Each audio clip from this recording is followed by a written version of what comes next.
Good morning and welcome. My name's Greg Lavery. Today we're going to be talking about social value in sustainable fit outs. This is the 10th in our Reducing Carbon in Commercial Interiors webinar series. There are 9 more that have come before, obviously, and welcome you to go and visit ripeoffice.com/academy where you can catch up on those 9. So to get started, what types of social value can you think about in relation to office fit outs? Well, we've identified 3 types. The first type of social value is well-being. That's looking after the health and safety and enjoyment and productivity of staff within an office.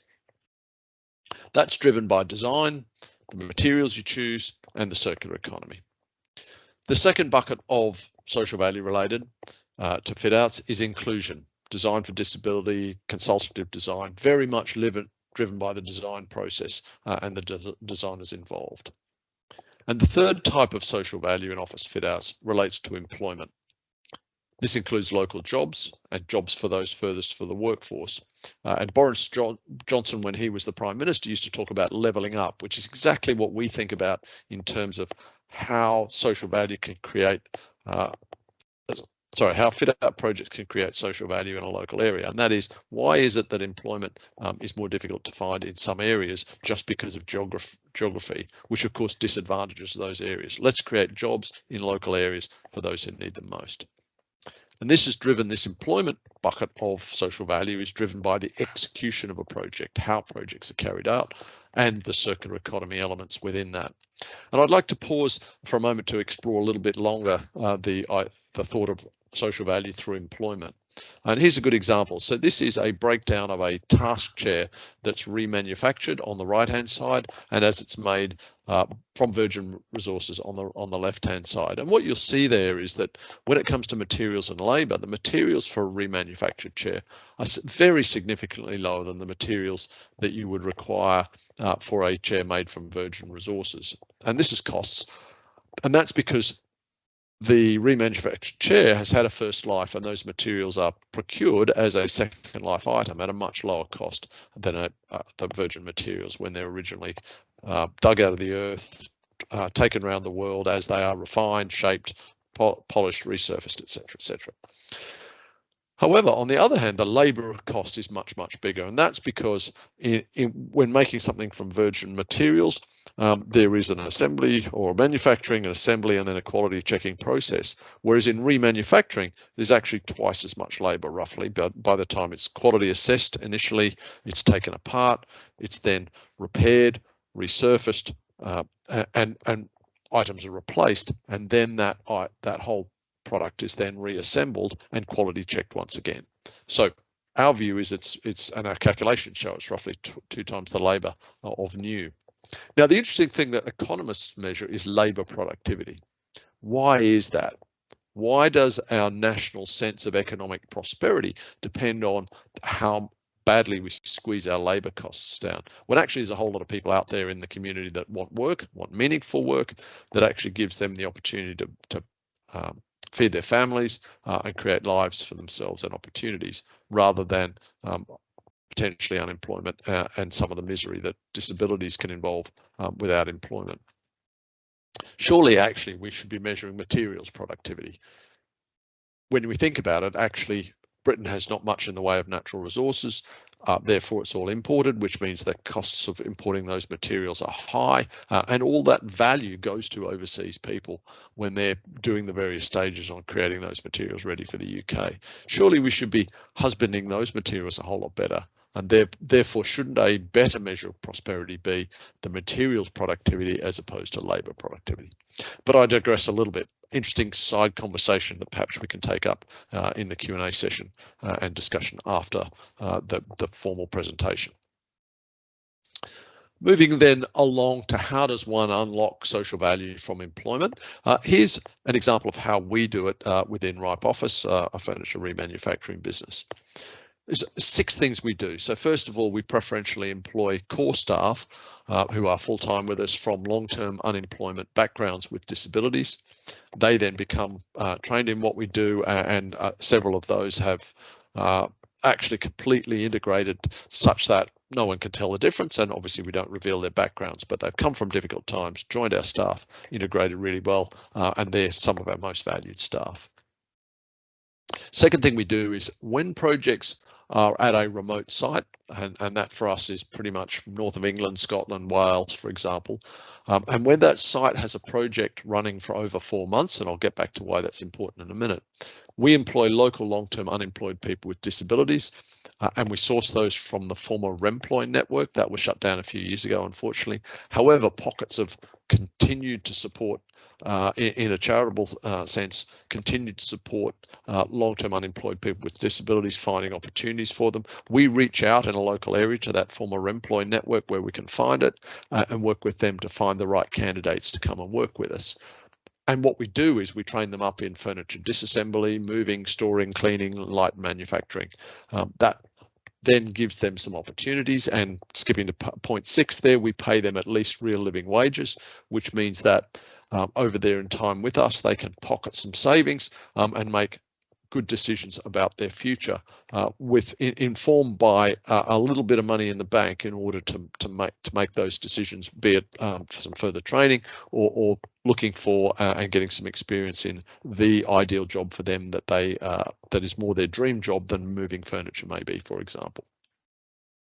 The reason 4 months is important is because coming off disability benefits is very difficult to get back on. Therefore, we don't want to give them 3 weeks of work and then let them struggle to get back onto benefits. What we would rather do is give them a meaningful period of work that actually gets them started, that puts something on their CV, that gives us the opportunity to give them, if they work well with us, give them a letter of recommendation, and then helps them on their employment journey with hopefully some savings in their pockets. The third thing we do in London is we use formerly homeless people and those at risk of homelessness for moving furniture around. That happens to be that group furthest from the workforce that we can readily access in London, and we work with those quite successfully. The fourth thing we do is we partner with social enterprise partners. For example, the Merthyr Tydfil Institute for the Blind. It has 2 wonderful and very worthwhile aspects to its activities. One is an employment agency for those with disabilities, and we've worked with them to find on some remote projects the staff that they can come and work with us.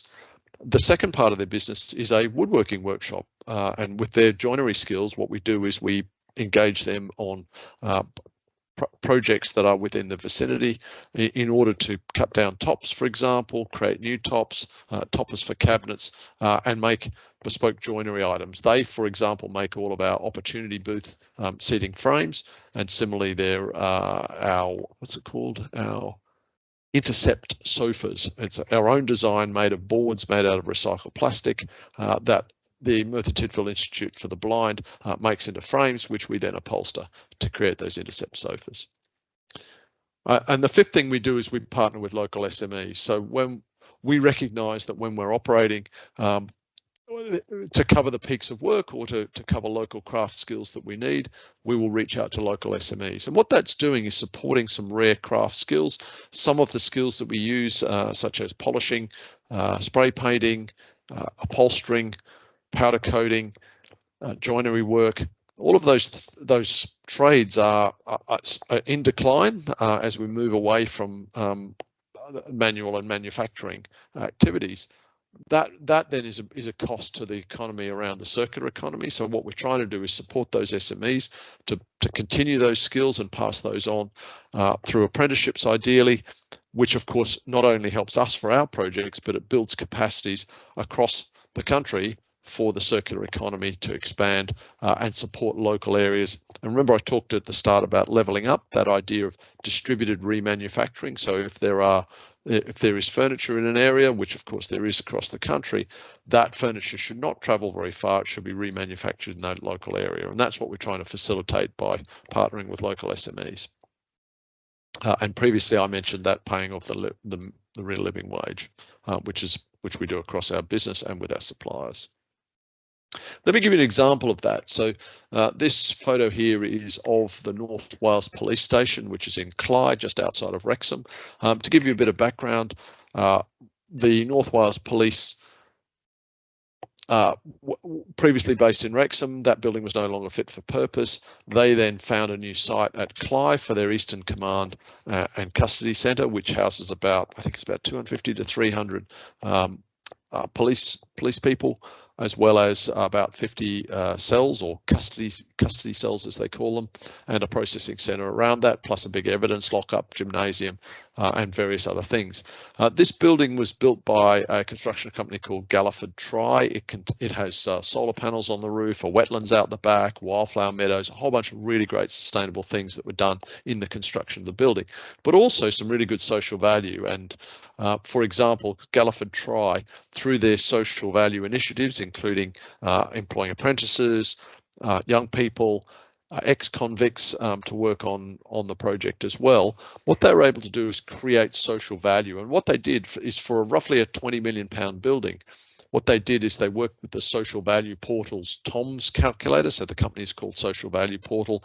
They create a TOMS, T-O-M-S calculator that enables organisations to quantify social value. And what Galliford Try did is, they, using that calculator, calculated that for a £20 million project, they created £120 million worth of social value in the local area, which is a pretty great outcome for the local area of Clyde and Wrexham, and congratulations to Galliford Try on that.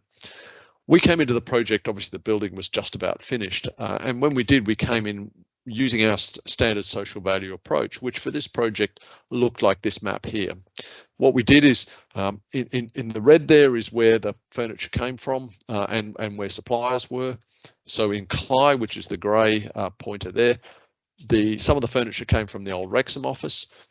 The North Wales Police were in contact with the Mould Council about 8.5 miles up the road. Mould were moving their council offices, and they had a lot of return desks, which we were able to take then from that, set up a workshop for those desks and the old Wrexham furniture on site in the Eastern Command and Custody Centre, which you saw a minute ago.